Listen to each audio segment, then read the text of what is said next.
Welcome back, everybody. So this video is kind of a 2.0 part to my video about flaps on RC model airplanes. So before we get too far into that, welcome to my channel. If you're new, I'm Dag, that's my nickname, D-A-G, and I am obsessed with giant scale electric model aircraft. It's got to be 150 inches or bigger if I'm going to design, build and fly it. I've coined the new phrase, ginormous scale. And but I've been doing RC since about 1979, doing the RC gliders in the beginning. You know, over all the years, you know, I figured out how to do a lot of things right and a few things wrong. But my channel was created so I could share with you my own personal experiences. I don't like to share with you what I think would work or what might work, because I've been burned that way. I've had people say, oh yeah, try that, it'll work. And I did it and it didn't work and it cost me time and money. So what I try to do on my channel is share with you just my personal experiences, okay?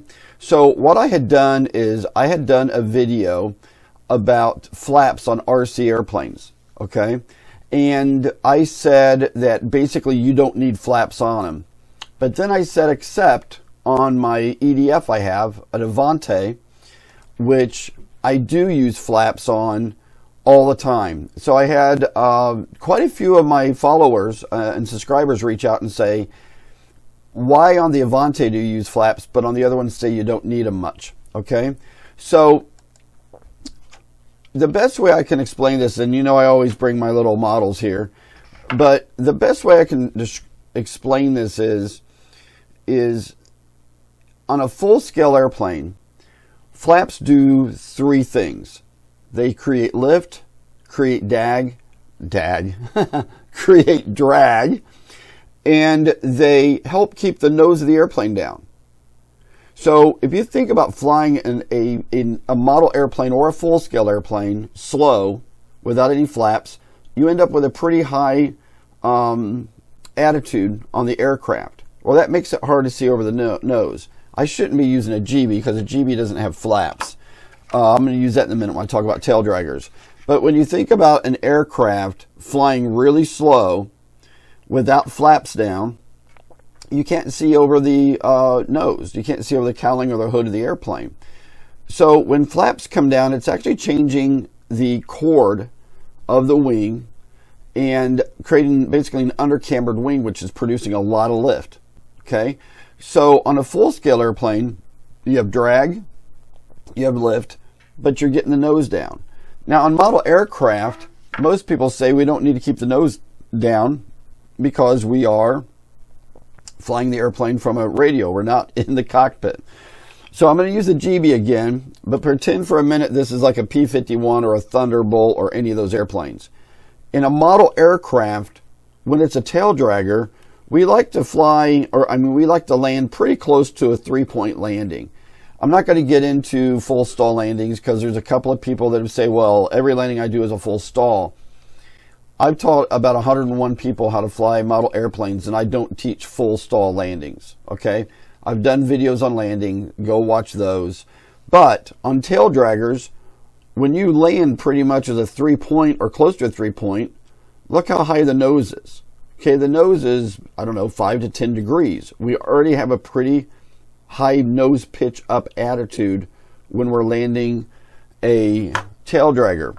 But when we land a tricycle gear, you have the chance of getting a tail strike. And flaps help that. So now I'm going to dive into this a little bit deeper.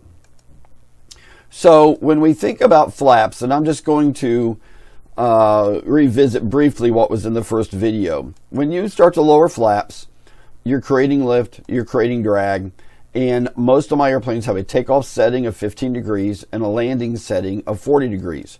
So basically you're creating a very large undercambered wing, or a cambered undercambered, and you're changing the chord line. So if you think about a P-40 flying along, and then you slow fly it, you'd pretty much be in this attitude, okay? You lower your flaps, and you'd pretty much be in this attitude because the flaps are creating a lot of lift, and they give you the ability, because it wants to pitch up, that you trim the nose down, and you can fly pretty much slow flight with the flaps down like this. When you think about the flaps being down, the relative chord of the wing, and then think about these two flight regiments, slow flight without flaps, slow flight with flaps, you notice it keeps our nose down.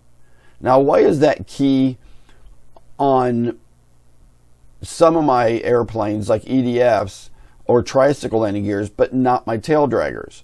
Well, think about it for a minute. When you've got a EDF or a ducted fan or even a turbine, now I haven't flown many turbines, so I'm not talking about turbines right now. I'm talking about ducted fans and EDFs, which I've flown a lot of.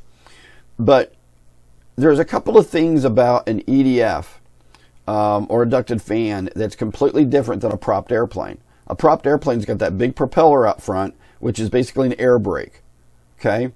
An EDF is extremely clean.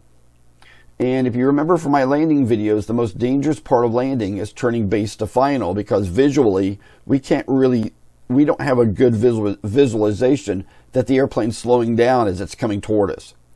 And if you remember, my teeter-totter method is anytime you're pulling back on the stick, you're adding power. Okay?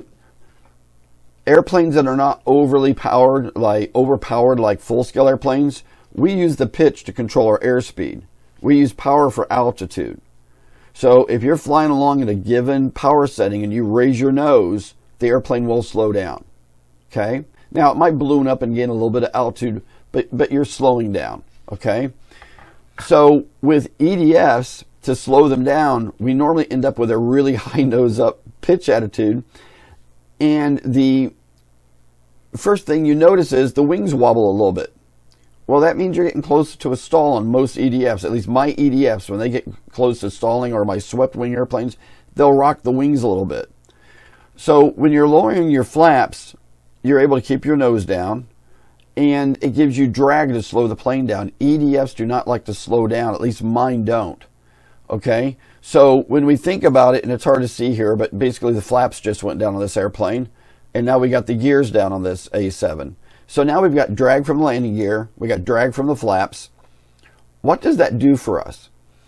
If you go back and research in the 1950s, some of the early jets, the engines took forever to spool up. So a couple of jets actually had small drag chutes that went out the back to slow the plane down, so that they actually had to add power. And by keeping the power up, it made the power more sensitive. So if it was an flight idle, and you went to full power, it might take 3 to 4 seconds to give you power. If you're already at 80% power and you give it power, it's power on demand. EDFs are a little bit like that. Ducted fans, if it's got a tuned pipe, are a lot more like that. When I used to fly all my Byron's jets that had the OS91 with the ducted fan, with the tuned pipe, they would literally take a second and a half to get up on the pipe and give me a lot of power. So if you're turning base to final and you're getting behind the curve and you're getting slow, and you need that power instantly, it takes a while to spool up. With most of my EDFs, my power range is from like 40% of the stick up to 100% of the stick on my radio. So by having the flaps and the wheels down, I'm already probably at 40 or 50% power to keep my airspeed up. That means my airspeed is going to be a lot more sensitive because I'm already producing thrust. I don't have to spool up or go up through that first 40% of the power band, which I really am not producing that much thrust. Okay? So another thing to think about with flaps, and I mentioned this earlier, is the attitude. When you think about an EDF with no flaps at all, now I'm trying to think of the best way to explain this. When you're taking off, you're constantly accelerating. When you're landing, you're slowing down. You're trying to slow the plane down to land. So when you're taking off and you go down the runway without any flaps, you might end up in a pretty high up attitude and get a tail strike. But if you hold this attitude, the plane will keep accelerating until finally it's going fast enough to take off. But by adding 15% of flaps, the plane may leave the ground at about this attitude. So you really don't have a chance of totally over-rotating. Because keep in mind, there's no prop blast on the elevator on an EDF. even at full up elevator, until you've got the airspeed going quick enough for that stabilator or elevators to really matter, the plane's probably going to be close enough to taking off before you can get a tail strike if you've got flaps down. So I love to use the flaps on my EDFs to slow my plane down, to keep my nose down or my attitude down. I don't get tail strikes, and it gets me off the ground quicker. I fly off a lot of grass, and some of the grass is pretty high. By using 15-degree flaps going across grass, once the plane's going fast enough that I just kind of lift that nose a little bit, it lifts into the air. If you watch B-52s take off with their big old massive flaps, they'll take off almost horizontal because of all the lift from those flaps.